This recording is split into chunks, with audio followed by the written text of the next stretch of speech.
Alright, everyone, now we are going to begin one of the most important chapters of the FPSC criminology syllabus, and that is the theoretical perspectives. Theoretical perspectives, why is it so important? Because number one, there has not been, except the first year, there has not been a single year in the exams जहाँ इसमें से सवाल ना आया. And there have been a few papers जहाँ पे section 1 के दोनों सवाल ही इसी chapter में से हो, which is why I am going to focus on this chapter in great detail, and it has been divided into many different parts, focusing on each and every perspective and theory separately. So let's begin the lecture. Now, whenever we have topics related to the theoretical perspectives of criminology, what I have come across is that many candidates, they fail to understand the different branches.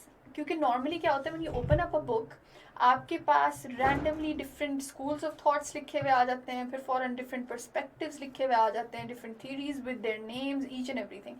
And many candidates fail to understand how these theories and how these perspectives are related. आपकी जो syllabus में इतनी चीज़ें लिखी हुई हैं with the name, how are they related to each other? Are they both opposing schools of thoughts, or are they subcategories of each other? किस तरह से आपस में relate करते हैं? So in order to explain this, I'm going to go over it once again कि किस तरह आपके syllabus में हर mention how all those different perspectives and schools of thoughts that have been mentioned, how do they relate to each other? So the criminological perspectives जो आपकी theoretical perspectives हैं, उसमें basically you have two schools of thoughts. First is the classical school. The classical school of thought. Now the classical school of thought is basically one topic and that is it. इस topic को हम इससे ज़्यादा पढ़ेंगे नहीं, ना ही इसकी extreme detail में जाएंगे, because it is simply one topic and it is irrelevant today. This is from a few centuries ago and it is not applicable today to criminology, which is why FPSC and criminology today does not go into its detail, but everyone studying it should have a brief idea कि इसमें था क्या. इससे related अगर question आता है तो it comes either as a 5 marks or a 10 marks note and that is it. Proper 20 marks का क्वेश्चन इस पर नहीं आता. So that is why it is not important to go into the extreme details, but we will go over it enough to make you understand what it is. And the second school of thought is the positivist school of thought. A positivist school of thought is the one that is still applicable today. अब जो criminology हम पढ़ते हैं, it is basically all of this. आपके पास जितनी क्रिमिनोलॉजिकल perspectives हैं, जितनी theories हैं, जो जो सिलेबस में मेंशन्ड है, वो सारा सब कुछ इस पॉजिटिविस्ट स्कूल ऑफ थॉट में आता है. तो that is why this is far more important than this one. So that is why a lot of emphasis will be made on the positivist school of thought and its subcategories. अब इन दो के अलावा there is a very small section, उसका नाम तो mention नहीं है, but a different part over here is the pre-classical. अब ये आपके syllabus में लिखा नहीं है, लेकिन in your syllabus it is written early concepts of crime, early beliefs of crime. तो वो उसमें आ जाता है आपका pre-classical school of thought. So in today's lecture we are going to focus on this and this, enough for you to understand how criminology used to work before and what people used to believe before the positivist school became famous. Alright, तो इसके अलावा आपके जो syllabus में different perspectives और theories है, how are they related to each other. अब हमें पता लग गया कि इसको और इसको हमने ज़्यादा डिटेल में नहीं पढ़ना, ना ही इसकी थीरीज मज़ीद आगे हमने पढ़नी है. We just have to focus on this. So the 3 perspectives जो आपके सिलेबस में लिखी हुई हैं, biological, psychological and sociological, biological, psychological and sociological, ये सारी क्या हैं? ये पॉजिटिविस्ट स्कूल की सब थीरीज आप समझ लें. ये उस स्कूल के अंडर डिफरेंट पर्सपेक्टिव्स आते हैं. So basically this has 3 different perspectives inside it. इनको भी हम अलग अलग पढ़ेंगे. अब this is a bit outdated. This is slightly positive. Psychological perspective is slightly relatable today. Biological is very less. The most important out of these is the sociological perspective. Why? Because it is the one that is accepted the most today. अब आपके syllabus में जो social control theory, there is a list of 5 different theories with the names mentioned. वो कौन सी theories हैं? वो सारी sociological perspective की थियरीज हैं. सो the purpose of showing this is to make you people have an idea कि आपने criminology की जब perspectives पढ़नी है तो वो किस तरह से पढ़नी है और कौन सी theory जो है वो किस perspective से है और कौन सा perspective किस school of thought से है.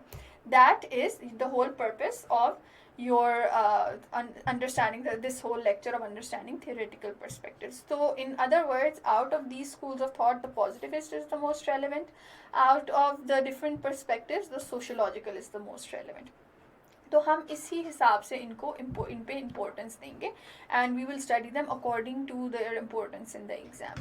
So today is the first lecture that we have today. It is going to be based on the pre-classical and the classical school of thought so that everyone here can understand how criminology originated and where it actually started off from. Now, the early explanation of criminal behavior. This is the exact title used inside your syllabus. It basically talks about the pre-classical school of thought of criminology. So that is demonology. Demonology. This is the term that is going to be used for the early explanation. Why? Because demonology is one of the earliest theories of criminology. In the ancient times, people believed that evil spirits or demons entered the human soul and made people commit sins. Terms like demons, witches, wendigo were used for people who had turned criminals under demonic influence. And basically, what is a pre-classical or what are the early explanation of criminal behavior? Because science and all of this study evolved later. Usse pehle, people always thought try to explain things. लेकिन the knowledge they had for explaining that was very limited. तो the only logical explanation they could come up with कि अगर कोई crime कर रहा है तो वो क्यों कर रहा है कि उसके अंदर there is some evil spirit has come, the devil has come, some demon has come inside him, that evil spirit has taken over his body and that is why this person is committing a crime. अब earliest possible और बहुत से for thousands of years यही चीज़ मानी जाती थी. ठीक है. So that was the whole belief.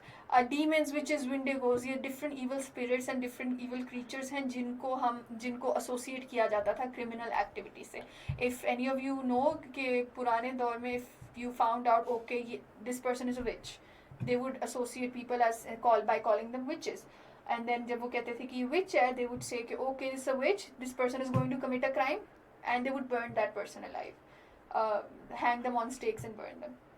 तो पुराने दौर में this was a very very big culture कि किस तरह से कोई भी अगर आपको सस्पिशन है कि किसी में कोई इवल स्पिरिट आ गया they are going to commit a crime तो बेहतर है कि उसको बेहतर तरीका यही है कि उससे पहले ही उसे मार दो. Natural powers were considered the best explanation behind crime and sin then. क्या होता था कि किसी के अंदर कोई powers हैं या divine powers हैं या evil powers हैं and that is why he is doing a crime or he is doing a sin. It was believed that a person did not commit crime of his own free will but because he was under the influence of evil. This is a very important part of this. Not commit crime of his own free will. This is what differentiates the pre-classical school from the classical school that we'll study ahead. यहाँ पे कहा जाता था कि अगर कोई crime कर रहा है उसके बस में ही नहीं है, he is not doing it intentionally, he has zero control over it, उसके ऊपर influence है, evil influence है तो वो crime कर रहा है, he has no say in it. Despite new and more accurate theories today, demonology has still not grown totally irrelevant. This is very very true and we have very important examples from our society. Paper में अगर आपके ये आए तो ज़रूर अपनी society की इसमें examples दें कि even though the world has progressed greatly and criminology has become a completely scientific discipline now, issue क्या आ रहा है?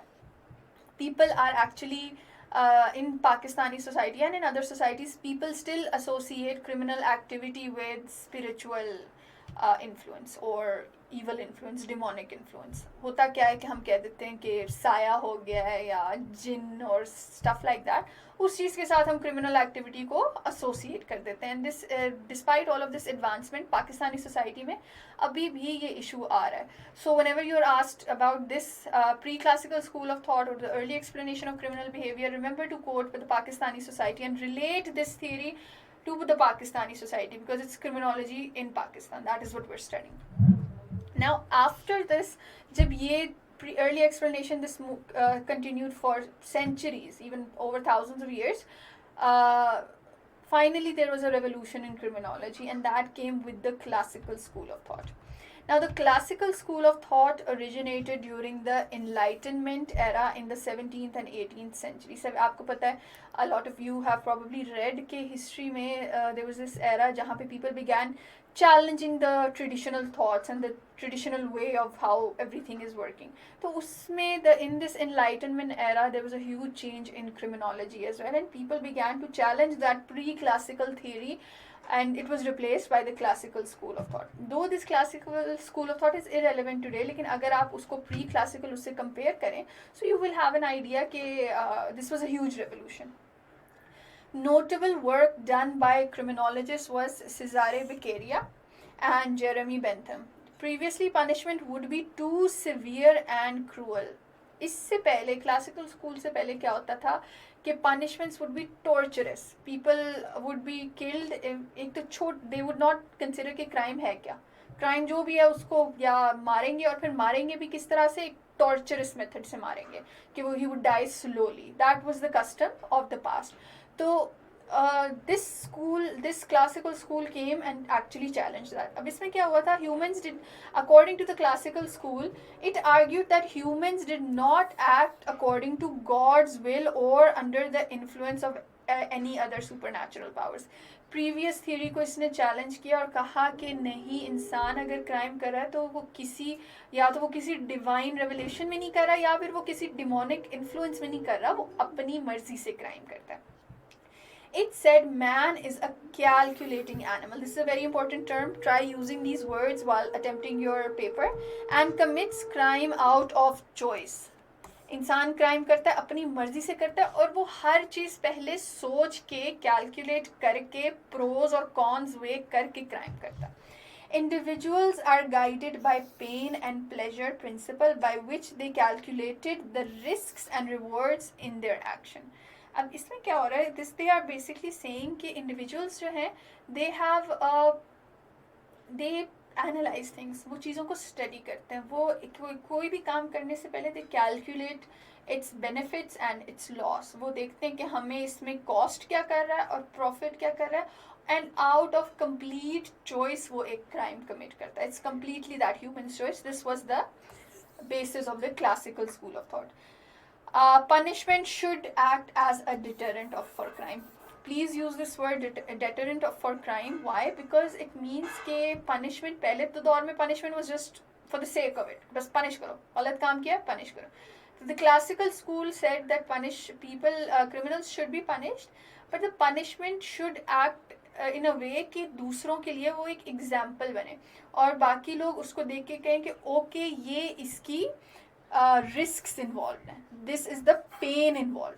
ये पनिशमेंट जो हमें मिल रही है, ये जो पनिशमेंट उस क्रिमिनल को मिल रही है, अगर हम भी ये काम करें तो हमें भी यही पनिशमेंट मिलेगी. तो उससे होता क्या था, they would calculate the huge pain and the huge risk involved in that crime, and that will somehow stop them from committing a crime. So that is what is meant by when we say punishment should act as a deterrent for crime. And the last point is punishment must be prompt and proportional to crime. Like I said before, पहले उसमें in the pre-classical school of thought, they did not consider कि crime जो है किस level का crime है, हमने किस तरह से पनिश करना है. they would just punish in a horrible manner. So the classical school also challenged that, and it said कि पहली बात ये, whenever a person is convicted of a crime, you need to punish him straight away, and secondly the punishment needs to be proportional to the crime. कि जिस तरह का crime है, जिस सिवेरिटी का क्राइम है, उस हिसाब से उसकी पनिशमेंट होनी चाहिए. Now most of these concepts they're quite irrelevant today, लेकिन ये जो last 2 points हैं ये आज भी माने जाते हैं कि first, punishment should act as a deterrent for crime, कि you need to set an example, even though it has been replaced by some other theories, but it is still somewhat relevant. And secondly, punishment must be prompt and proportional. आज भी जब हम किसी crime के लिए किसी person को punish करते हैं, criminal को punish करते हैं, so we make sure कि if it's a small crime, fine से हो जाए, if it's a murder, तो he should get life sentence or death penalty. तो इस तरह से crime की जो punishment है वो उस crime की severity के हिसाब से होती है. ठीक है. So this is basically comparing the pre-classical and the classical school of thought, and that is what we have covered here. तो आज हमारा ये टॉपिक और ये topic it has been done. So these two different schools of thoughts have been done, and from the next lecture we will move on to the positivist school. Now, in the purpose of understanding this and including this in the syllabus is so that we are able to understand how we came towards the positivist school of thought and how these different schools of thoughts are comparatively irrelevant today. So that marks the end of today's lecture, and thank you everyone. Allah Hafiz.